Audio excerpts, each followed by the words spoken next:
라는 제목으로 어제 이어서 성소 이야기를 좀 말씀드리겠습니다. 어제는 1장을 중심으로 말씀을 드렸고 오늘은 교재 2장 구약의 제사 제도라고 하는 2장을 중심으로 좀 말씀을 살펴보겠습니다. 조정민이라는 개신교의 목사가 쓴 사람이 선물이다라는 책이 있습니다. 이 책에 이렇게 기록합니다. 인생의 궁극적인 목적은 하나입니다. 사람 살리는 일입니다. 모든 직업의 진정한 목적도 하나입니다. 사람 살리는 일입니다. 참 신앙의 목적도 하나입니다. 사람 살리는 일입니다. 동의하십니까? 여러분, 우리가 직업의 진정한 목적은 돈 버는 걸까요? 우리가 배우고 가르치는 진정한 목적은 지식을 전달하고 좋은 직장을 갖기 위함일까요? 우리가 하나님께로 가까이 가면 갈수록 하나님이 소중하게 여기시는 사람이 중요해집니다. 하나님은 인간이 범죄한 이후에 모든 그분의 계획들을, 죄인들, 죽어가는 인간들을 살리는 일로 모든 구속의 계획을 진행하십니다.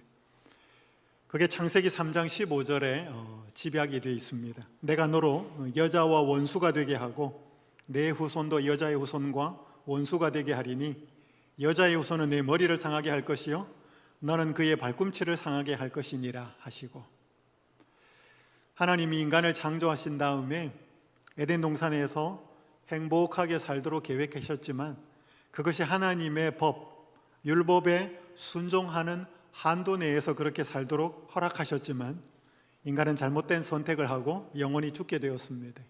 그때 하나님은 인간을 대신하여 자신이 죽는 선택을 하십니다. 그래서 여기에 너로 기록된 뱀이 아니고 뱀 속에 들어가 있는 사탄과 여자의 후손, 여자는 하나님의 백성 혹은 교회, 또 여자의 후손은 하나님의 백성의 후손. 그런데 여기 보면 여자의 후손이라는 말에 이 후손이라는 단어가 히브리어로 제라라는 단어입니다. 이 제라라는 단어는 seed, 한국말로 하면 씨앗이에요. 이건 단수입니다. 여자의 후손은 그리스도를 가리킵니다. 그리스도와 사탄 사이에 있을 선악의 대쟁투를 이야기하는 것이죠. 그것을 아담에게 알려주셨습니다. 후에 그것은 이스라엘 제사 제도의 기초가 되고 성소 제도의 기초가 됩니다. 성경에 하나님께서 희생 제사 제도를 주신 목적, 레위기 17장 11절에 이렇게 기록합니다. 육체의 생명은 피에 있음이라. 내가 이 피를 너희에게 주어 제단에 뿌려 너희의 생명을 위하여 속죄하게 하였나니 생명이 피에 있으므로 피가 죄를 속하느니라. 그래서 여러분, 성경에 보면 뭘 먹지 마라 그래요? 피를 먹지 마라 그래요. 왜냐하면 피가 한 존재의 생명이 되니까. 그 피가 흘려짐으로 피로 인하여서 생명을, 죄인의 죽을 수밖에 없는 운명을 속죄하는데, 부조 선지자는 이렇게 좀 설명합니다. 희생 제사들은, 하나님께서 주신 희생 제사의 제도들은 사람에게 그의 죄를 항상 상기시켜주고 자신의 죄에 대한 참회가 동반된 시인과 약속된 구속주를 믿는 그의 신앙의 고백이 되도록 하나님에 의하여 제정되었다.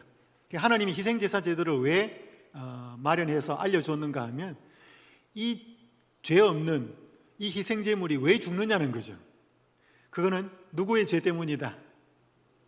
인간의 죄 때문이다라고 인정하고, 그리고 이 희생제물이 상징하는 약속된 구속주 예수 그리스도가 이 땅에 오실 그분을 믿는 신앙의 고백이 되도록, 믿음이 되도록 하나님에 의해서 희생제사 제도가 만들어졌다는 것입니다. 그것들은 타락한 인류에게 죽음을 가져온 것은 죄라는 엄숙한 진리를 깊이 명심시키려고 제정되었다. 근데 이 희생제사 제도가 이제 많은 이방 나라의 종교들로 가면서 변질됩니다. 그래서 신을 잘 달래는, 심지어 신을 달래고 자기가 믿는 신에게 잘 복을 받기 위해서 자녀를 죽여서 희생제사 제도를 드리는까지 극도의 타락이 되는 것이 하나님이 주신 희생제사 제도가 잘못 변질된 것입니다. 여러분, 여기 금어초라고 하는 꽃이 있는데요, 영어로는 스냅드래곤이라고 그러는데 굉장히 아름다운 꽃이에요. 근데 이 꽃이 떨어지고 나면, 꽃이 잎이 다 떨어지고 나면 이제 이 씨방이 바깥으로 드러나는데 그 씨방의 모양이 어떤 모양이냐면 이렇게 해골 모양처럼 돼 있어요. 이 꽃이 이렇게 다 꽃잎이 떨어지고 안에서 그것들이 바깥으로 나오면 이런 모양이고, 조금 더 극단적으로 가면 이렇게 돼요. 꽃 속에 이게 감추어져 있어요. 하나님은 왜 이 금오초라는 꽃이 시간이 지나고 시들고 나면 이런 모양으로 될 걸 보여주셨을까요? 결국 죽음이 뭐다? 우리 죄인의 운명이다라는 사실을 보여주는 거죠. 그러면서 우리에게 누가 필요하다? 우리를 죽음을 해결할 그런 그리스도가 필요하다는 사실을 알려주는 겁니다. 오늘 저는 성소의 역사를 좀 살펴보면서 특별히 구약의 이야기를 좀 드리도록 하겠습니다. 원래 이 성소는 이스라엘 백성의 출애굽 관련된 그 출애굽기에 나오지만, 그 성소가 세워지기 전에 원성소 혹은 원시 성소라는 것이 에덴 동산의 모습을 통해서 좀 알 수 있습니다. 그거 좀 뒤에 살펴보겠고요. 그 다음에 부족장들의 시대, 주로 아브라함, 야곱, 이삭, 야곱, 그렇게 부조들의 시대에는 직접 그들이 제단을 쌓아서 옮겨가면서 제단을 지었던 제단 성소의 시대였습니다. 그리고 이제 모세 이후에는 회막 텐트를 통해서 어떤 과학 건물식으로 이동식으로 회막이 세워졌고, 그걸 회막 성소 시대라 그럽니다. 그리고 솔로몬 이후에는 이제 제1성전, 굉장히 아름다운, 사이즈도 다르고 그 다음에 어떤 건축의 어떤 모양도 다른 굉장히 값비싼 어떤 재료들로 제1성전이 지어지고, 그 다음에 바벨론의 침략으로 그 성전이 망한 다음에 포로에서 돌아온 그 스룹바벨과 요수아에 의해서 제2성전이 두 번째로 만들어집니다. 1성전에 비해서는 굉장히 작고 모양도 초라했습니다. 근데 예수님 당시에는 이 성전이 헤롯 성전이었습니다. 근데 이 헤롯 성전은 제2성전을 약간 수리한 것입니다. 그러니까 헤롯 성전은 제2성전에 들어가는 것입니다. 스룹바벨 성전을 이렇게 보수한 성전이고요. 이게 예수님 태어나기 전부터 수리하기 시작했고, 예수님이 돌아가신 이후에도 수리가 계속되었습니다. 헤롯 성전이 수리가 끝난 것은 거의 AD 60년이에요. 수리가 끝나자마자 10년 뒤에 로마 제국에 의해서 헤롯 성전은 망합니다. 어쨌든 헤롯 성전은 두 번째 이 성전과 관련되었다고 생각하시면 되고, 그러나 그 눈에 보이는 이 땅에서의 성전이 망할 때 예수님이 하늘로 승천하셔서 하늘 성소가 AD 31년 이후로부터는 가동이 됩니다. 그전에는 표상적으로 있다는 것만 보여준 다음에, 그리고 이 하늘 성소가 어떤 기능을 하느냐, 우리 남대근 목사님의 강의에 보면 이걸 제가 다 말씀드릴 시간은 없고요. 성소의 개념을 하나님이 계신 집 혹은 하나님의 거처, 이런 의미로서 성소를 설명하기도 합니다. 그리고 구속의 경륜이 이루어지는 교실로서도 설명하고, 인간의 마지막 죄에 대한 심판이 이루어지는 법정으로서의 성소도 이야기합니다. 그래서 집이라는 개념은, 그러니까 교실이나 법정은 학생이 없고 가르치는 것이 끝났고 재판이 이루어졌으면 법정이나 교실의 개념은 더 이상 없어지는 거죠. 그래서 예수님이 인간을 구원하신 그 구속의 경륜이 끝난 다음에는 교실이나 법정으로서의 성소의 의미는 하늘 성소에서는 없습니다. 그러나 하나님의 집으로서의 성소는 하늘에 계속 존재할 겁니다. 왜냐하면 하나님의 보좌가 있고 천사가 있고 할 거기 때문에. 이게 성소의 역사입니다. 오늘 저는 회막 성소에 있는 부분을 좀 중점적으로 살펴보겠고요. 이것은 성소는 아니지만 예수 그리스도의 몸을 성전으로 비유하는 것도 여러분이 한번 이해하실 필요가 있습니다. 예수님 요한복음 2장 19절에서 너희가 이 성전을 헐라 내가 사흘 동안에 일으키겠다. 사람들이 말합니다. 유대인들이 이 성전이 46년 동안에 지어졌거늘 네가 이것을 3일 동안에 일으키겠느냐. 왜냐하면 그때는 헤롯 성전이 보수되는 그 기간이 46년이었고 이후에도 계속 보수가 됩니다. 그때 예수님 요한복음 2장 21절에서 뭐라고 이야기하는가 하면, 예수님은 성전된 자기 육체를 가리킨 것이라고 말씀하셨습니다. 예수님 자체가 성소였습니다. 왜냐하면 성소는 하나님이 거하시는 장소거든요. 예수님의 마음속에는 늘 하나님이 임재해 계셨기 때문에 그분 자체가 성소였습니다. 또 우리 신약에 넘어가면 고린도전서 3장 16절에 보면 너희가 하나님의 성전인 것과 하나님의 성령이 너희 안에 계신 것을 알지 못하느냐 라고 하면서 하나님을 믿는 신자의 몸이 뭐다? 성전이라고 이야기합니다. 그래서 우리가 마음대로 먹고 마시거나 함부로 생각하고 우리 마음대로 할 수 있는 것은 아니라고 하는 것이죠.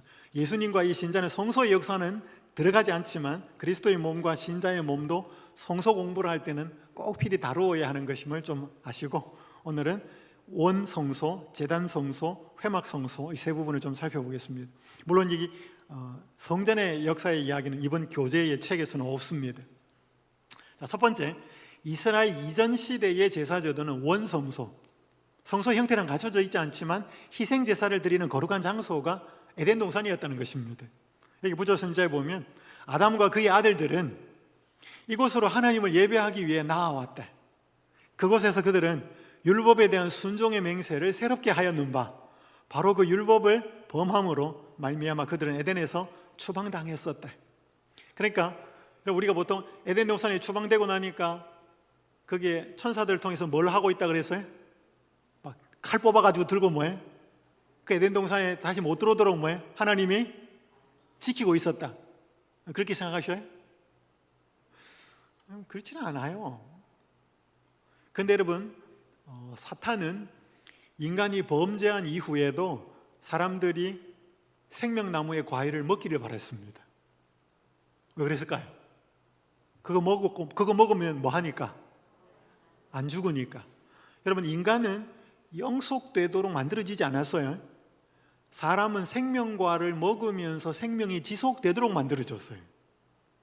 근데 인간이 범죄하고 나서 하나님께서는 막았습니다. 생명나무로 가는 그 과정을. 왜냐하면 죄인이 영원히 사는 건 하나님 계획이 아니. 근데 사탄은 그렇게 되기를 바랬습니다. 그래서 하나님은 천사를 통해서 그렇게 되지 않도록 막으셨어요. 여러분, 천사가 칼 뽑아 들어야지 인간을 물리칠 수 있습니까? 천사의 존재 자체가 빛이 나는 존재이기 때문에 그렇게 화영검이 있는 것처럼 보였을 뿐이. 그런데 이 에덴 동산은 노아 홍수 전에 하늘 올라갑니다. 그리고 이 땅에서 새 하늘과 새 땅이 회복될 때에 원래 있던 에덴 동산보다 훨씬 더 아름다운 인간의 거주지로 이 땅에 다시 내려올 것입니다. 그게 요한계시록 21장, 22장 이야기예요. 새로운 그 땅. 그런데 아담은 하나님이 알려주신 그 희생제사 제도를 후손들에게 가르쳐주면서 아담이 거의 약 1000년 가까이 살았잖아요. 그의 후손 거의 8대 9대를 봤거든요. 그 사람들을 데리고 에덴 동산 가까이 와서 그 에덴 동산을 바라보면서 제사를 드린 거예요. 희생제사 제도를 드린 것입니다. 이걸 우리는 이제 원성소의 개념으로 이해하는데, 우리가 흔히 알고 있는 성소, 회막성소, 모세가 성소를 통해서 지은 것과 이게 좀 약간 비교할 수 있습니다. 여러분, 이번 교재에는 나와 있어요. 에덴 동산은 에덴의 동편에 있었습니다. 그래서 동향이었습니다. 근데 성소를 보면 입구에 동쪽이 있어요. 여기 에덴 동산에는 에덴 동산에서 발원해서 물이 흘러나왔습니다. 네 강이 나오죠, 창세기에. 그것처럼 성소에는 물두멍이 있었습니다. 그리고 에스겔이 본 성전에서는 물이 흘러나가서 문지방이 닿고 이렇게 흘러가면서 계속 물이 불어나서 그 물이 닿는 곳마다 생명이 살아나는 이야기가 에스겔서에 나오죠. 그래서 성소에서는 물이 흘러나간다라고 하는 생명의 물이 흘러나가는 것으로 비유합니다. 그 다음에 생명나무가 에덴 동산에 있었고요. 여러분, 나중에 이제 살펴보겠지만 성소의 첫째 칸에 있는 7 촛대, 이걸 히브리 말로 메노라라 그럽니다. 7 촛대는 뭐처럼 되어 있는가 하면 나무 모양으로 되어 있습니다. 이렇게 나무 가지로 이렇게 되어 있고 밑에는 이렇게 나무처럼 되어 있는. 그 다음에 금과 보석들이 에덴 동산에 있었고, 성소에는 기구를 금으로 입히고 제사장의 가슴에 있는 판결 흉패는 보석으로 장식이 되었습니다. 그래서 이건 별로 중요하지 않습니다. 에덴 동산과 성소가 이렇게 비교되었다는 것. 제일 마지막에 10번째 보면 신학적 연관성이라고 하는 것은 하나님과 인간이 만나는 장소가 성소거든요. 에덴 동산에서도 하나님과 사람이 뭐 했다는 거죠? 만났다는 것입니다. 인간이 범죄하고 나서 하나님이 찾아오죠. 그 다음에 하나님의 사법적 행위가 이루어집니다. 이거 성소에서 이루어지는 거예요. 그리고 인간이 범죄하고 나서도 하나님이 선악을 알게 한 나무의 과일을 네가 어떻게 먹었느냐 하면서 그 시시비비, 그들이 무엇이 잘못됐는지를 확인합니다. 성소는 나중에 구약 성경에 보면 재판정, 법정이 됩니다. 나중에 이제 구속의 경륜을 발표하는 것도 역시 성소고 또 에덴 동산입니다. 이것이 그냥 여러분 별로 그렇게 막 꼭 이해하게 되는 것은 아니지만 적어도 에덴 동산이 이스라엘 백성들에게 있어서 성소 제도가 생기기 전에 원성소, 원시성소처럼 성소의 어떤 그런 모습을 보여주는 그런 장소로 이해된다라고 그렇게 이해하시면 되겠습니다. 자, 두 번째는 아까 말씀드린 것처럼 이제 부족장의 시대에는 제사를 어떻게 지냈는가? 그거는 제단을 쌓았습니다. 여기 가인과 아벨의 제사를 드릴 때, 창세기 4장 이야기죠. 특별히 여러분, 가인의 제사가 왜 하나님께서는 받아들이지 않았어요?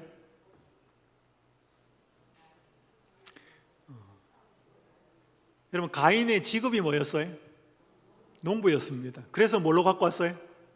곡식으로 가져왔어요. 근데 아벨은 양치는 사람이었거든요. 그럼 자기 직업에 맞는 재물을 가지고 오면 되었나요? 그건 아니었다는 거죠. 왜? 직업이 뭐든지 상관없이 이 재물이 뭐냐면 피 흘림이 없은즉 사함이 없기 때문에 예수 그리스도의 희생 공로를 상징하기 때문에 가인의 제사는 자기 소산, 땅의 소산, 자기 공로를 가지고 제사를 드린 거죠. 여러분, 이게 신약 성경에 보면 누가복음에 보면 바리새인과 세리가 예수님 앞에 와서 기도하는 거하고 똑같은 거예요. 하나님, 나는 일주일에 금식도 하고 11조도 잘 내고 토색불이 가늠하는 자도 없고 내가 저 세리와도 같지 않고, 하나님 앞에 나올 때 뭐를 가지고 나온 거예요? 굉장히 자기 의로운 공로를 가지고 나온 겁니다. 이 가인의 제사거든요. 근데 이 아벨의 제사는 직업과 상관없이 희생제물의 제사를 가지고 왔고, 세리는 어떻게 기도해요? 감히 하늘을 우러러 보지도 못하고 가슴을 치며 가로되, 주여 저는 뭡니다? 죄인입니다. 그래서 자기 공로를 가지고 온 게 아니고 그리스도의 공로인 의를 가지고 나온 거죠. 그걸 믿는 믿음으로 나오고, 예수님은 이 사람이 저 사람보다 더 의롭다 하심을 받고 내려갔다 그래요. 그러면 이 가인과 아벨의 제사는 시대마다 끊임없이 반복되는 제사예요. 자기 공로를 가지고 온 제사와 그리스도의 공로를 가지고 온 제사. 우리 예배 드리러 올 때도 마찬가지. 우리가 뭐 11조를 잘 내고 뭔가 선을 행하고 그렇게 하기 때문에 우리 하나님께 우리의 예배가 받아들여지지 않아요. 우리가 하나님께 받아들여지는 것은 그분의 공로를 믿는 믿음 때문에 우리가 받아들여지는 것이기 때문에. 근데 이게 제단을 쌓아서 그렇게 했다 이 말이죠. 노아도 마찬가지로, 노아가 방주에서 나와서 제일 먼저 한 일이 뭐였다고요? 그 폭풍우 가운데 보호하신 하나님에 대한 감사, 먼저 제단을 쌓았죠. 이것들이 이제 제단 성소라고 알려져 있습니다. 여기 교재에 보면 제단 성소를 이렇게 요약합니다. 부족장들은 몇 가지 서로 다른 유형의 제사들, 민하는 소제, 곡식으로 드리는 제사를 말하고, 올라, 히브리 말인데 올라라는 말은 번제라는 뜻입니다. 번제하면 이렇게 태우면 어떻게 올라가요? 연기가 위로 올라가죠. 그래서 번제는 올라라고 이해하시면 됩니다. 제바흐라는 말은 친교의 제사예요. 특별히 야곱이 외삼촌 라반의 집을 떠날 때 잘 못 화해하고 떠나서 쫓아와가지고 뭐 언약을 세우죠. 그때 드린 제사가 제바흐라는 것인데, 어쨌든 간에 서로 다른 유형의 제사들을 알고 있었다. 이런 제사들은 감사, 교제, 성별의 표현 및 속죄의 목적을 위해서 야훼의 제단에 드렸다. 빨간 부분 보면 하나님의 보살핌과 구원이 끊임없이 필요함을 표현했고, 밑에 부분에 보시면 여호와께서 부족장들이 순례하는 동안 그들을 데리고 함께 여행하셨다.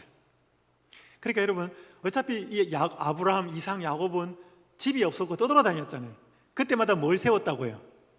제단을 세워서 하나님께 제사를 드렸다라고 하는 것은 늘 하나님하고 뭐하고, 하나님과 어떻게 했다는 거죠? 동행했다는 거죠. 이렇게 갈 때 여기도 제단 세우고, 저기 갈 때 저기 세우고, 그들이 하나님과 동행했고 하나님이 그들과 동행하셨습니다. 여러분, 그러면 우리는 지금 이렇게 뭐 돌멩이로 제단 쌓고 그래요? 그렇지 하지 않잖아요. 그럼 이거 우리하고 뭔 상관이 있어요? 여러분, 집에서도 가족 제단을 쌓아요? 여기 보시면 하나님을 사랑한다고 공언하는 사람들은 옛날의 부조들처럼 장막을 치는 곳마다 주께 제단을 쌓아야 한다. 그러니까 여러분, 우리는 부조처럼 떠돌아다니진 않아요. 그렇죠? 근데 이사 다니죠. 동네 살다가 뭐 대신동도 갈 수도 있고 이사 갈 수 있어요. 그러면 여러분, 거기에 갔을 때도 여러분은 우리가 돌멩이를 쌓아서 양을 잡아서 제사를 드리지 않지만 이사 가는 각 가정 속에서도 우리는 제단을 쌓을 수 있어요. 그거 우리 해야 돼요. 가족 제단이죠. 각 가정마다 기도하는 집이 되어야 할 때가 있었다면 그때는 바로 지금이다. 아버지와 어머니는 자신들과 자녀들을 위하여 탄원하는 겸손한 마음으로 자주 그들의 마음을 하나님께 바쳐야 한다.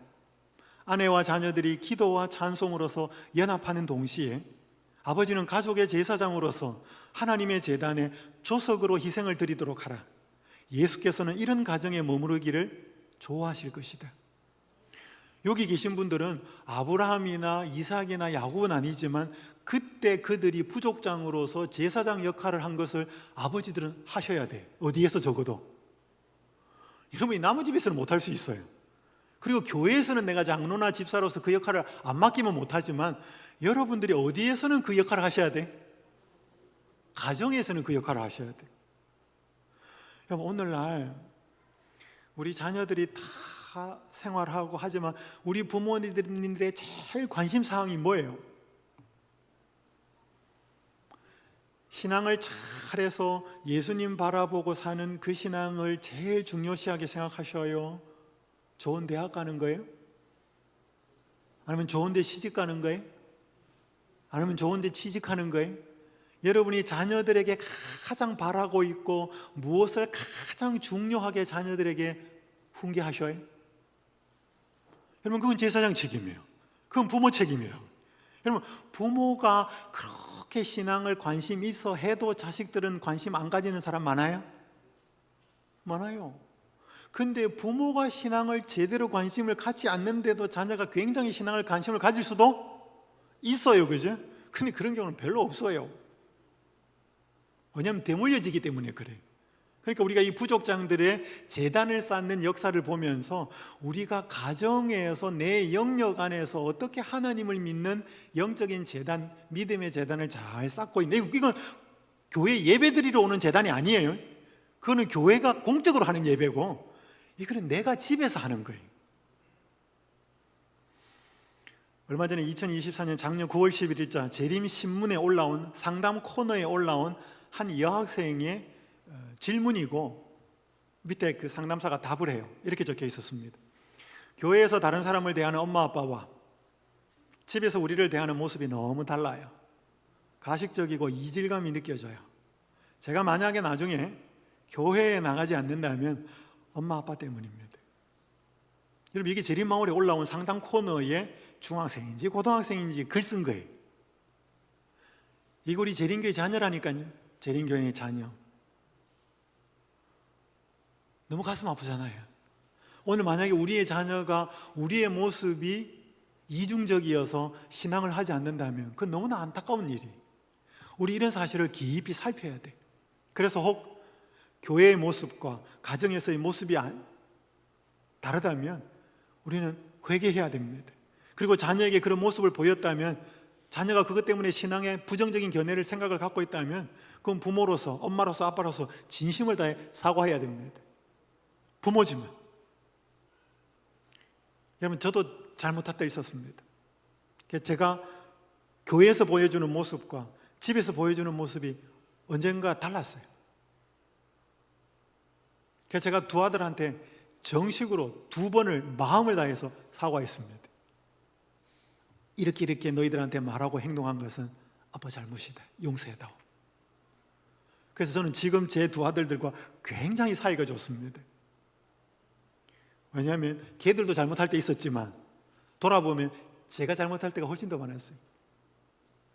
우리가 더 늦기 전에 뭘 회복해야 되는가 하면 가정의 재단을 회복해야 합니다. 그건 누구 몫이냐? 그건 부모 몫입니다.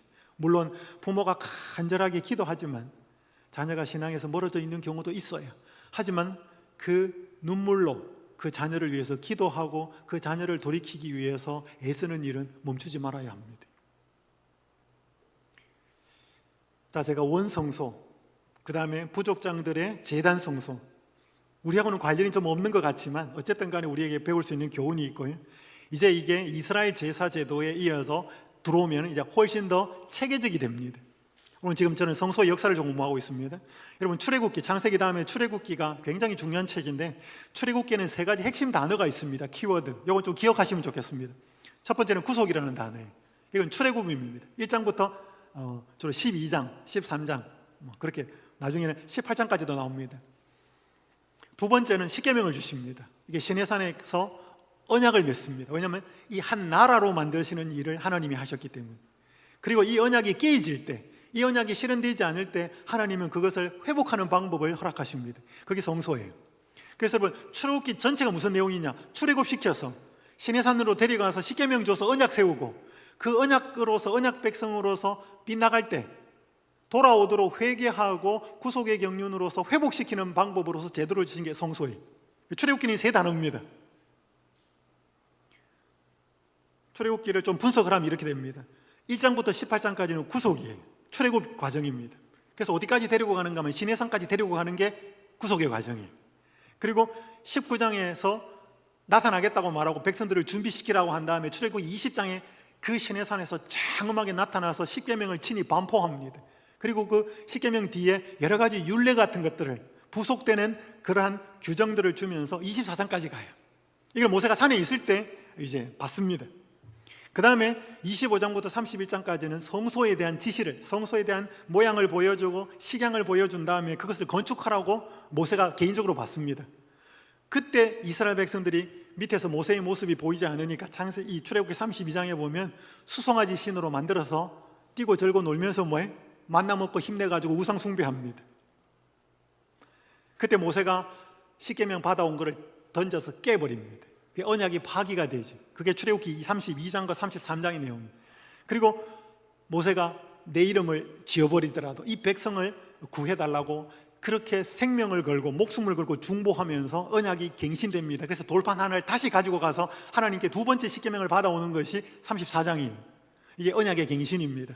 그리고 나서 출애굽기 35장부터는 모세가 받아온 그 설계 도면대로 35장부터 40장까지는 성소를 짓는 이야기가 나옵니다. 그리고 성소가 완공되면서 출애굽기가 끝나요. 그래서 출애굽기는 구속, 다른 말로 하면 출애굽, 언약, 십계명, 그 다음에 성소, 이게 출애굽 전부 다예요. 자, 여기에 이제 성소가 건축되는 이야기가 나옵니다. 구약 성소제도의 기능을 좀 살펴보고요. 오늘은 어제가 쉽게 십자가를 살펴보았다면 성소의 뜰의 경험, 번제단의 경험이고, 오늘은 성소의 첫 번째 칸, 떡상, 그 다음에 7 등불, 그 다음에 분향단의 경험을 어떻게 할 수 있는지를 요 뒤에 좀 살펴보겠습니다. 여러분, 구약 성소제도가 많은 것을 하지만 성소는 하나님이 내가 너희들 중에 거할 성소, 내가 너희를 만나러 가기 위한, 왜냐하면 죄인이 하나님을 보면 죽거든요. 성소는 죄인이 하나님을 만나고도 죽지 않을 그 구조로 만들어진 게 성소입니다. 그래서 성소는 만남의 장소예요. 여러분, 시내산도 뭐예요? 하나님이 만나러 오잖아요. 만나러 오기 전에 이스라엘 백성 뭐 하라 그래요? 목욕하고 옷 빨고 줄치고, 그는 거룩하신 하나님과 거룩하지 않은 인간 사이에 구분이 지어진 것입니다. 그래서 성소도 구분이 가 있어요. 여기까지는 갈 수 있고 저기까지는 제사장이 가야 되고 저기까지는 대제사장만 들어가야 되고 구분이 있습니다. 만남의 장소지. 그래서 성소는 백성들이 시내산에서 하나님을 만난 경험을 계속해서 그들이 하는 것을 하도록 만들어 놓은 게 성소예요. 두 번째는 하나님의 계시센터입니다. 하나님의 영광이 시내산에 나타났잖아요. 그걸 하나님께서는 성소 안에 나타나도록 해놨어요. 쉐키나. 그 두 그룹 사이에 언제나 빛이 나도록 하나님이 나타나서 하나님 자신을 계시하도록 만들어 놓은 것이 성소입니다. 그러니까 여러분, 성소는 장엄한 하나님이 나타나신 것을 성소라고 하는 천막으로 좁혀놓은 것입니다. 그 다음에 예배하러 오죠. 죄를 지었을 때, 감사할 일이 있을 때 희생제물을 가지고 와서 성소에서 고백하고 감사하고 죄를 회개하고, 그러면서 하나님과 예배하는 공간이 성소였습니다. 그리고 내일 살펴볼 신약의 대제사장 이야기를 통해서 이 지상의 성소는 하늘 성소로 들어가는 과정이었다는 것, 내일 좀 말씀을 드리겠습니다. 자, 성소는 어떻게 생겼나? 대부분 우리 재림교인들은 알지만 모르는 분도 있습니다. 교회 처음 나오신 분들은. 성소의 단면도는 이렇게 되어 있습니다. 성소는 가로가 100규빗, 규빗은 손끝에서 팔꿈치까지가 1규빗이에요. 그렇게 보통 45cm, 50cm로 잡습니다. 50cm로 잡겠습니다. 그러면 100규빗이면 약 50m예요. 가로가 50m, 세로가 25m. 직사각형, 정사각형 두 개 합쳐놓은 것입니다. 그래서 오른편, 왼편을 십자로 대각선으로 끄면 오른편의 정사각형의 중간은 이렇게 X자로 끄면 번제단이 딱 중앙에 오고, 왼편에 있는 반을 십자로 대각선으로 끄면 지성소의 법궤가 바로 꺼집니다. 그리고 성소의 뜰에도 세 가지 기물이 있었고, 성소 첫째 칸에도 세 가지가 있었고, 지성소 둘째 칸에도 세 가지가 있었습니다. 우리 보통 뜰에는 두 가지가 있다고 생각하는데 번제단과 물두멍은 아시죠? 근데 위에 보면, 북쪽에 보면 번제소라는 것이 있었습니다. 번제소는 뭐 하냐면 양을 잡는 곳이에요. 저기 양 데리고 와가지고 양의 목을 이렇게 그어서 피를 받는 곳. 원래는 이거 누가 했는가 하면 죄인 자기가 해야 되었습니다. 근데 여러분, 이거 양 잡고 소 잡고 이거 쉬워요, 어려워요? 왜냐면 이거 자기가 잡아야 내 죄 때문에 이 희생제물이 죽는다는 걸 알거든요. 근데 나중에는 이제 레위인이 잡아줬습니다. 그게 북쪽에 있었습니다. 번제소. 이 번제단의 경험이 뭐냐면 십자가예요. 어제 제가 좀 말씀드렸습니다. 다 말씀은 못 드렸지만. 자, 오늘은 성소 이야기를 좀 할 텐데요. 여러분, 성소에 아까 말을 드린 여기에 있는 분향단이 있고 등대가 있고 떡상이 있고 그룹, 속죄소, 법궤가 있는 요 세 가지가 있는 이 건물이 바깥에서 보면 이렇게 되어 있습니다. 자, 여러분, 여기에 천이 4개가 덮여 있었습니다. 제일 왼쪽에 있는 이 빨갛고 하얗고 한 이게 뭐냐면 가늘게 꼰 배실과 흰색이었습니다. 청색, 자색, 홍색 실로 그룹 천사들을 아주 정교하게 수를 놓은 천이 있었습니다. 이걸 먼저 기둥을 세운 다음에 덮었어요. 그래서 성소 안에서 보면 굉장히 아름다운 천사가 수놓여져 있습니다. 두 번째 하얀 천이 뭐냐 하면 염소 털로 만든 천이에요. 왜냐하면 여기가 굉장히 많은 광야이기 때문에 먼지도 많고 바람도 많기 때문에 이건 이제 텐트를 보호하는 거죠. 천막을 쳐서. 세 번째 이 빨간 게 뭐냐 하면 붉은 물을 들인 수양의 가죽이에요. 그리고 네 번째가 이 뒤에 거무튀튀한 게 이게 뭐냐 하면 해달의 가죽이에요. 여러분, 해달이 뭐냐? 물개예요. 이거 어디서 구해왔는지 모르겠지만 지중해에서 구해왔는지 어쨌든 간에 여러분, 이게 4칸으로 이 막이 덮였습니다. 그러니까 제일 바깥에서 이 성소를 바라보면 뭐만 보일까요? 여러분, 이게 차례대로 펼쳐놔서 그렇지 이게 하나씩 덮은 겁니다. 그럼 바깥에서 보면 뭐가 보일까요? 해달의 가죽만 보입니다. 그러니까 굉장히 거무튀튀하죠. 보기 좋았을까요? 보기 별로 안 좋았을까요? 보기 안 좋았어요. 근데 여러분, 성소 안에 들어가면 이래 돼요. 안에 들어가면 널빤지 48개를 붙였습니다. 그러니까 동쪽에서 들어가는데 동쪽에는 천막으로, 그러니까 휘장으로 감싸갖고 디귿자 모양으로 널빤지 조각목에다가 금을 입힌 나무 널빤지를 48개를 붙였습니다. 그리고 거기다 금을 칠했어요. 그러니까 안에서 들어가면 양사방이 다 뭐예요?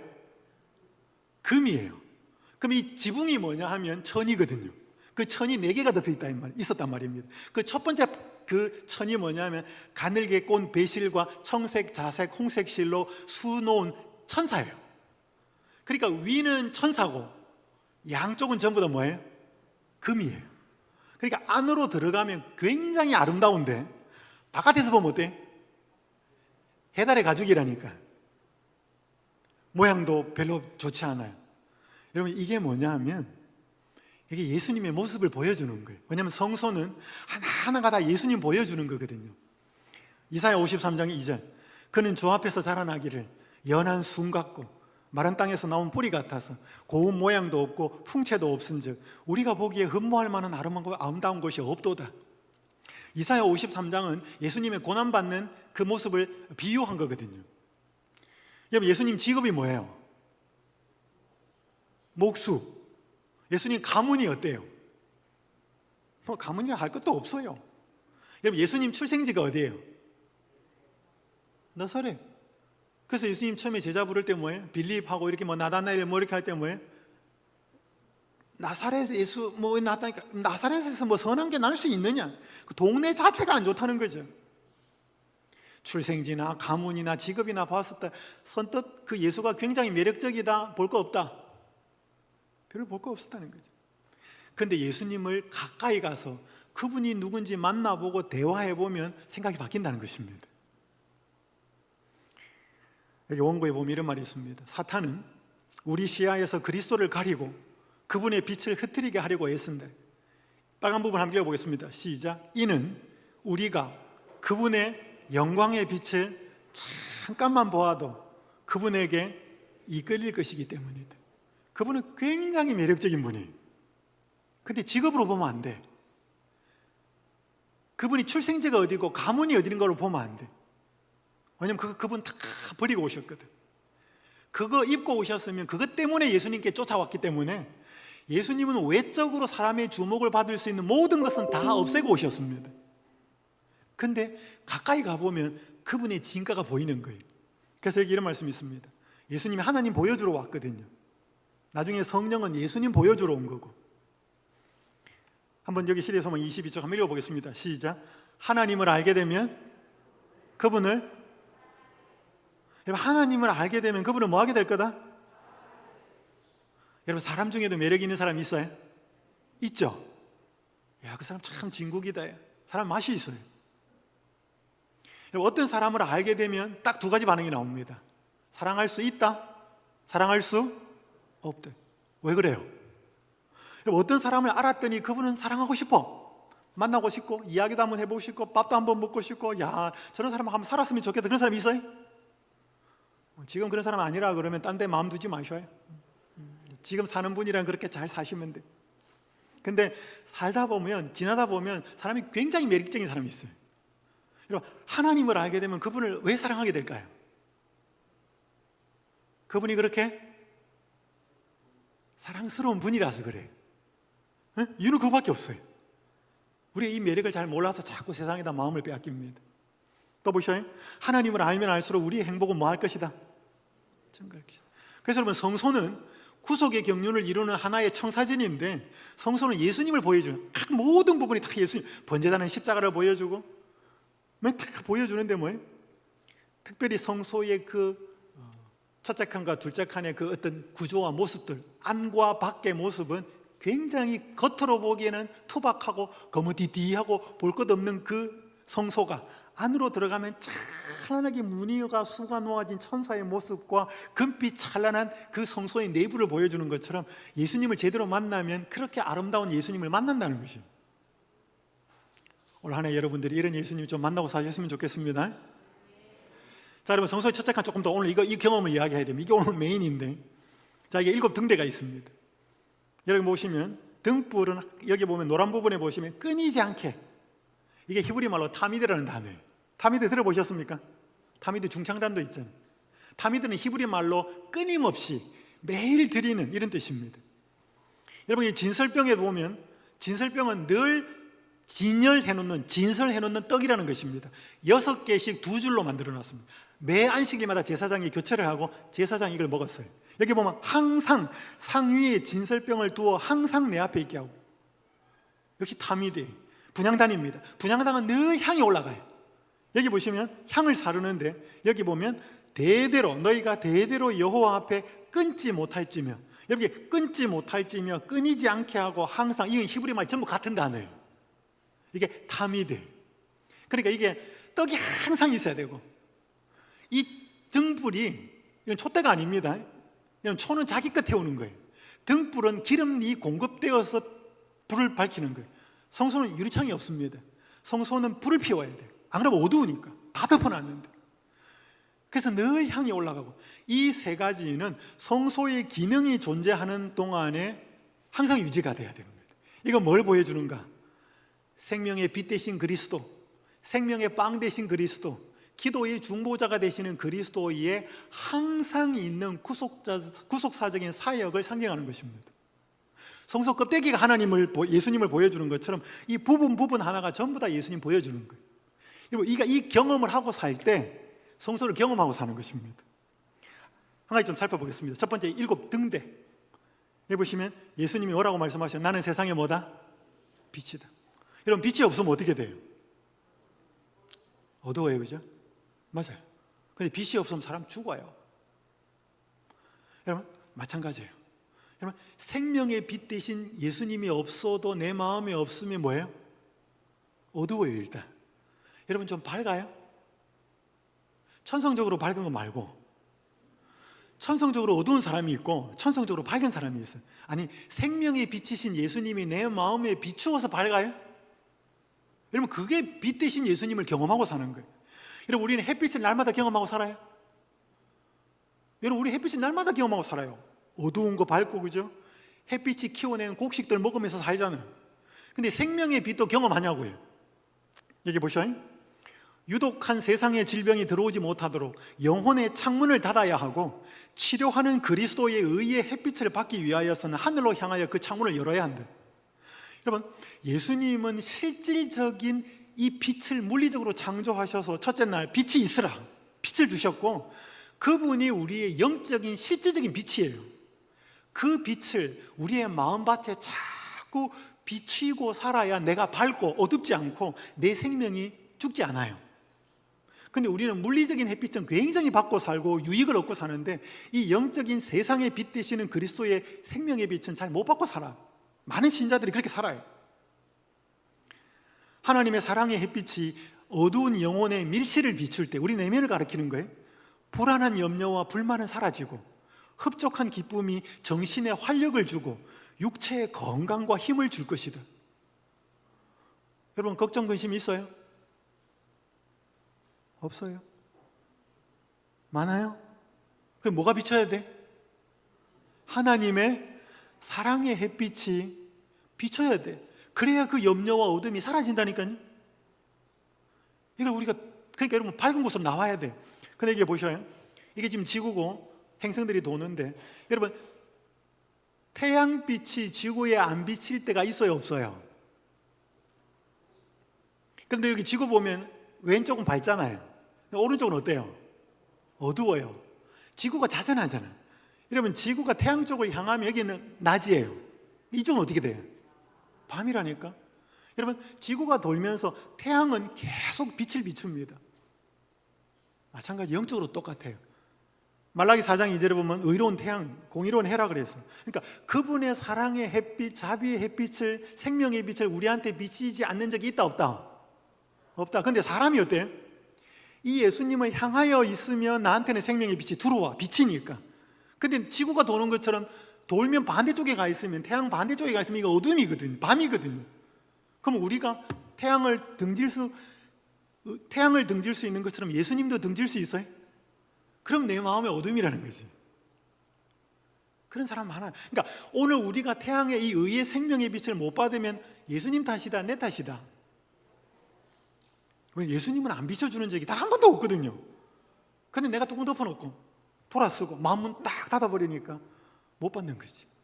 그래서 걱정하고 근심하고 어둡고 불안하고.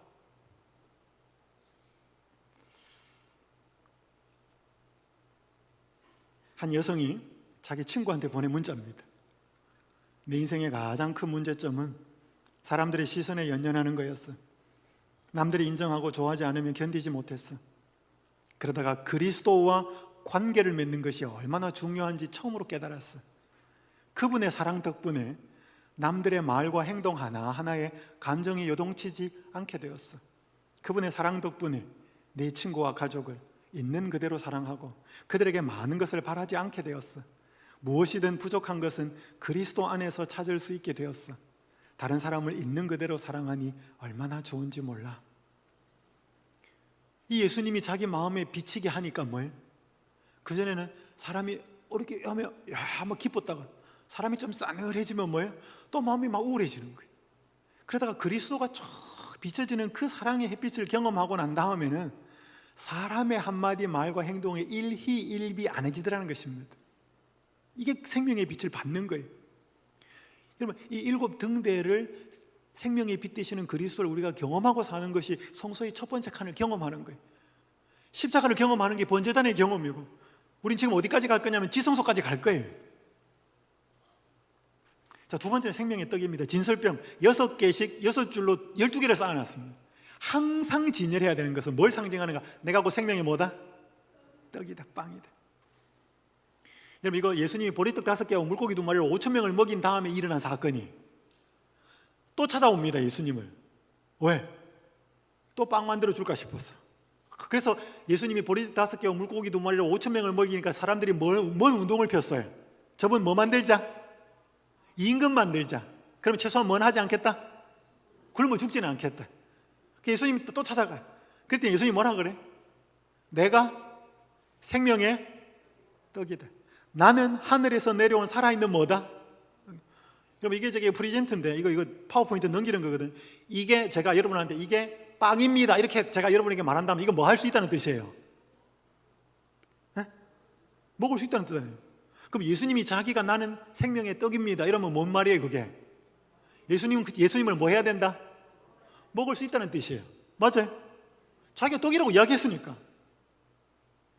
이 떡은 아르토스란 말이에요. 주식을 이야기합니다. 이거 번역 잘못했어요. 왜냐하면 이건 떡이거나 빵 이렇게 번역할 수 있는데 빵으로 번역하는 게 원래 맞아요. 왜냐하면 그 사람, 팔레스타인의 그 사람들은 주식이 빵이니까. 근데 우리는 떡하면 어떻게 돼? 우린 떡은 간식이거든. 명절에 먹는. 그러니까 우리가 차라리 이 말을 이해하려고 하면 뭐라고 번역하면 화가 와닿는가 하면 나는 생명의 밥이다. 그렇게 번역하는 게 우리한테는 맞아요. 왜냐면 우리는 떡은 먹어도 되고 안 먹어도 되거든. 그게 아니고 우린 밥은 먹어야 되잖아요. 그러니까 너희는 나를 먹어야 된다 이렇게 말하니까 사람들이 굉장히 혼란스럽습니다. 그때 사람들이 뭘 하냐? 제자 중 여럿이 듣고 말하되 이 말씀은 어렵다. 누가 들을 수 있느냐? 자기가 빵이라고 그러는데 그게 도대체 뭔 말이냐? 굉장히 추상적인데. 그래서 많은 사람이 떠나요. 그때 예수님이 이렇게 말합니다. 살리는 것은 영이니 육은 무익하니라. 그 다음 읽읍시다. 시작.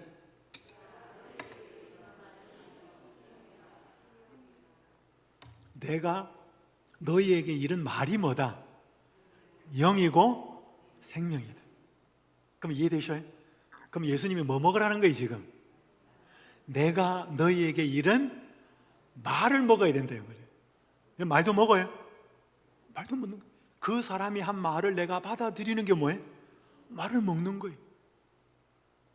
그러니까 예수님 뜯어먹으라 소리 아니고 예수님의 입에서 나온 생명의 말씀을 내가 먹고 받아들이는 것이 생명의 떡 대신 그리스도를 경험하는 것입니다. 이게 성서의 첫 번째 칸의 경험이에요. 떡상의 경험이에요. 작년에 연수원에 오셔가지고 성경을 정말 예언의 신을 정말 열심히 읽는 한 집사님이 계셔요. 이번 저한테 문자 자꾸 와요. 목사님 말씀 보면서 내일 일은 난 몰라요. 복음성가 듣고 보니 왜 이렇게 눈물이 나는지. 이번 계속 보내는 문자에 눈물이 난대. 그전에 눈물이 그렇게 안 났대. 목사님 새벽에 말씀을 보다가 목사님께서 연수원에서 말씀하신 게 생각이 나서 목사님께 드립니다. 재림 신앙인들이 예언의 신들을 의외로 안 보는 성도님들이 많아요. 물론 목사님께서 단에서 말씀하시겠지만 저도 몇십 년을 다녀도 안 보았지만 저처럼 늦으면 안 되잖아요. 재림 신앙인이라면 저희 교단에서 나온 책은 꼭 봐야 된다고 말씀드립니다. 하루에 50장 이상을 봐요. 이분이 완전히 달라졌어요. 찬양이 나오고 안 되는 용서가 나오고 정말로 바뀌었어요. 네 목사님, 저는 저희 교단에서 나온 책은 다 보려고 합니다. 새벽에도 50페이지를 보고 갑니다. 교회 갑니다. 감사합니다 목사님. 그럼 저한테 카톡이 오는데요, 너무너무 기쁘고 너무너무 행복하고, 그러나 말씀대로 살지 못했던 과거를 생각하면 너무너무 죄송해서 눈물 나오고, 이게 요즘에 이분이 하는 일이에요. 회개하고 감사하고 실천하고. 이거 뭘 먹는 거예요? 말씀을 먹는 거예요.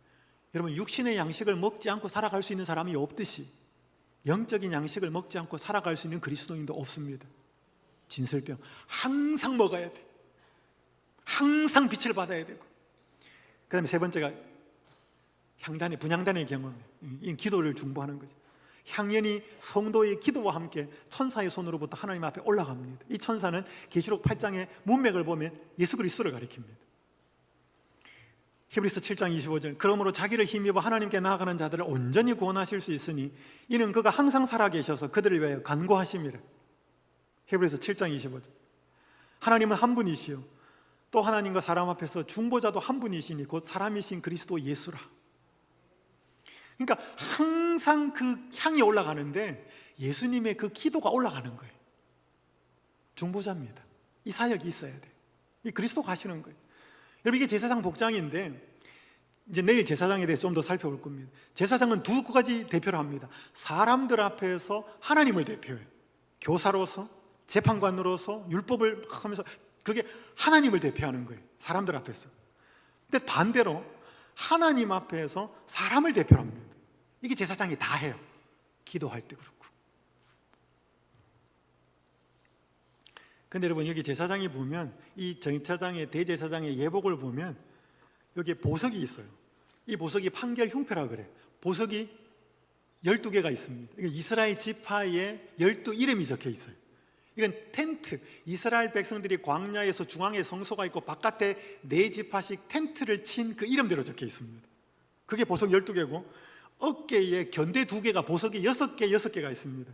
이것은 야곱의 12아들의 연치, 생일이 빠른 먼저 태어난 사람 6명에서 있어요. 그래서 대제사장이 성소에 들어갈 때는 이스라엘 백성의 12 이름을 가슴에 대고 어깨에 짊어지고 들어갑니다. 여러분, 성경의 가슴은 뭘 상징하는가? 따뜻함, 그죠? 마음, 이거. 어깨는 뭐예요? 어깨는 책임감. 그래서 이스라엘 백성의 이름을 늘 가슴에 새기고 어깨에 짊어지고 제사장은 들어갑니다. 하나님 앞에. 이게 제사장의 복장에서 나타나요. 중보자라는 뜻이죠. 그러니까 여러분, 이스라엘 백성의 제사장이 하나님 앞에 나갈 때는 늘 백성들의 이름이 가슴에 있는 거예요. 그리고 그 백성들의 이름을 걸머쥐고 들어가는 거예요. 이게 예수 그리스도예요. 오늘 예수 그리스도 가슴에 누가 있느냐? 여러분과 저의 이름이 여기 다 들어있어요. 그분의 이름. 그리고 그분의 어깨에 여러분과 저를 걸머쥐고 책임감을 지고 하나님 앞에 들어가서 기도하고 있는 것입니다.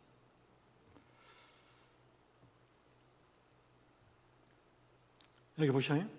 예배와 기도, 찬양과 회개하는 사람의 죄의 자복 등은 참된 신자에게서 향연처럼 하늘 성소로 올라가지만 그것들은 타락한 인간의 입술에서 나왔기 때문에 매우 불결하여 보혈로 정결케 되지 않으면 하나님께 아무런 가치가 없다. 그래 보시오. 예배와 기도 얼마나 값진 거예요. 찬양과 회개하는 사람의 죄의 자복 꼭 필요한 거예요. 근데 그게 하나님 앞에 올라간다 못 간다? 간다 못 간다? 못 가요. 보셔요. 하나님 우편에 계신 중보자가 자신의 의로 그것들을 정결하게 하지 않는다면 하나님이 간합하실 수 없다. 그분은 하나님 앞에서 자신의 공로를 담은 향로를 가지고 계신데 그 속에는 이 땅에 부패한 것이 하나도 없다. 그분은 향로에 신자들의 기도와 찬양, 죄의 자복을 모아 그 위에 자신의 흠 없는 의를 첨부하신다. 그 향은 예수님의 속죄의 공로로 향기롭게 되었기 때문에 하나님이 온전히 받으실 만한 것으로 간합된다. 그 다음에 기도의 응답이 있게 된다. 그러니까 여러분과 제가 아무리 회개하고 아무리 거룩한 마음으로 하나님께 기도드리고 찬양하고 고백해도 하나님께 바로 올라간다 못 간다? 못 가요. 거기에 뭐가 더해져야? 예수 그리스도의 흠없는 의가 더해져야만 그게 하나님 앞에 올라가요. 그러니까 그분이 중보하지 않으면, 그분이 그 공로를 더하지 않으면 우리 기도는 하나님 앞에 못 가요. 이걸 알고 우리가 하나님이, 예수님이 뭔 일을 하는지를 알고 계셔야 하나님 앞에 올바른 신자로 살아갈 수 있다는 것입니다. 여러분, 이렇게 되면 기도가 바뀌어요. 사람이 바뀌지. 저도 예수님의 사랑 안에서 변했습니다. 나 좀 행복하게 해줘 하는 요구가 그쳤습니다. 이거 한 목사 사모예요. 사모가 한 간증인데 저도 예수님의 사랑 안에서 변했습니다. 나 좀 행복하게 해줘라 하는 요구가 그쳤습니다. 예수님이 저를 행복하게 해주시기 때문입니다. 남편을 위한 기도도 달라졌습니다. 이전에는 남편을 건강하게 해달라고 설교도 잘하고 목회도 잘하고 인간관계도 좋게 해달라고 남편에 대해서 거는 모든 기대와 부족한 점들을 모아 기도했습니다. 그러나 이제는 주님 앞에 고하며 주님의 눈으로 남편을 보면서 남편의 외로움, 지고 있는 책임감의 무게를 느낍니다. 그래서 주님의 멍에는 쉽고 가볍다고 하셨으니 남편이 주 안에서 쉼을 누리며 주님과 함께 이 십자가를 지고 갈 수 있게 해달라고 기도합니다. 옛날에 남편이 부족한 게 이렇게 보여서 설교도 잘하게 해주고 뭣도 잘하고 먹게 해주고 불만이 많았는데 예수님의 마음이 톡 들어오고 예수님의 눈으로 남편을 보니 저 사람이 참 목회하기 힘들고 무거운 짐 지고 있는데 하나님, 저 사람이 혼자 목회하지 말고 수고하고 무거운 짐 예수님 앞에 다 내려놓고 예수님과 함께 동행하게 해주십시오. 이렇게 기도가 바뀌었다는 거예요. 여러분, 기도가 바뀌는 게 사람이 바뀌는 거예요. 예수님은 우리의 기도가 바뀌기를 원하십니다. 그래서 우리의 부정하고 불결하고 잘못된 기도에 그분의 의를 첨부하셔서 우리의 기도를 올바르고 깨끗하게 만들고 그 중보를 하시는 분이 그리스도예요. 여러분, 이걸 경험하는 게 분향단을 경험하는 거예요. 근데 예수님을 오래 믿으면서도 한 번도 내 이기적인 기도가 바뀌지 않는다면 이 의를 경험을 못한 거죠. 자, 이제 시간 이건 넘어가겠습니다. 이것도 끝나겠습니다. 자, 이건 내일 이번에 이제는 오늘은 좀 구약 이야기했고 오늘 다른 거 많이 성소의 역사도 이야기했지만 오늘 제일 중요한 것은 성소의 첫째 칸에 있는 세 가지 기물을 경험하는 것입니다. 그게 남쪽에는 7 등대가 있었고 북쪽에는 진설병이 있었고 서쪽에는 분향단이 있었어요. 생명의 빛 되시는 그리스도, 생명의 빵 되시는 그리스도, 기도의 중보자가 되시는 그리스도, 그걸 경험하는. 자, 내일은 신약을 통해서 대제사장 이야기를 말씀을 드리겠습니다. 어제는 제가 번제단 십자가를 중심으로 성소를 경험하는 이야기를 말씀을 드렸다면, 오늘은 성소의 첫 번째 칸인 세 기명, 일곱 등대, 분향단, 떡상, 그 세 가지를 통해서 예수님을 경험하고 사는 것이 우리에게 필요하다라고 말씀드렸습니다. 오늘 이 시간 생명의 빛 되신 그리스도에게, 생명의 말씀 되시고 양식 되시는 그리스도에게 우리의 기도를 정결하고 깨끗하게 하여서 하나님 보좌 앞에 올릴 그 그리스도에게 마음을 여시고, 그 생명의 빛과 생명의 양식과 그 기도가 변화되는 그 능력을 그리스도를 통해서 충만히 경험하고 사는 우리가 되어서 성소의 첫 번째 칸의 경험을 늘 하고 사는 성도님들이 되시기를 바라면서 말씀을 마치겠습니다. 기도하겠습니다. 하늘에 계신 아버지 하나님, 이제 성소에 들어가서 번제단에서 희생제물이 우리의 죄를 위하여 희생되는 그 모습을 통해 그리스도의 십자가를 보게 하셨고, 이제는 제사장을 힘입어서 성소에 따라 들어가는 첫째 칸의 경험을, 그것이 무엇이어야 하는지를 조금 보게 하셔서 감사합니다. 예수님이 우리의 생명의 빛이심을 인하여 감사합니다. 우리가 물리적인 햇빛의 능력을 체험하고 살듯이 생명의 빛 되시는 그리스도를 우리의 우울하고 염려하고 근심 많고 더러운 죄된 마음에 늘 비치게 하셔서 깨끗하고 밝고 소생하는 경험을 하며 살도록 인도하여 주시옵소서. 떡상의 경험, 생명의 말씀, 새해가 되면 늘 말씀을 본다고 결심하지만 또 허물어지고 결심이 약해지는 우리를 불쌍히 여기시고, 주께서 생명의 말씀 성경과 남은 교회에 기별려 주신 예언의 신의 말씀을 충만히 접하게 하셔서 충만한 양식을 먹고 살아가도록 인도하여 주시옵소서. 그리고 우리의 영혼의 호흡인 기도, 우리의 기도가 아무리 최선을 다하지만 불결할 수밖에 없지만 그 우리의 부족한 기도에, 불결한 기도에 그리스도의 의를 첨부하셔서 올바른 기도를 하나님 앞에 늘 올리고 간구하시는 중보자 그리스도가 계심을 힘입어서 우리의 기도가 변화되고 삶이 변화되는 기도를 드리는 저희가 되도록 인도하여 주시옵소서. 날마다 우리가 성소의 첫째 칸의 경험을 하고 사는 하나님의 백성 되도록 인도해 주시기를 예수님의 이름으로 간절히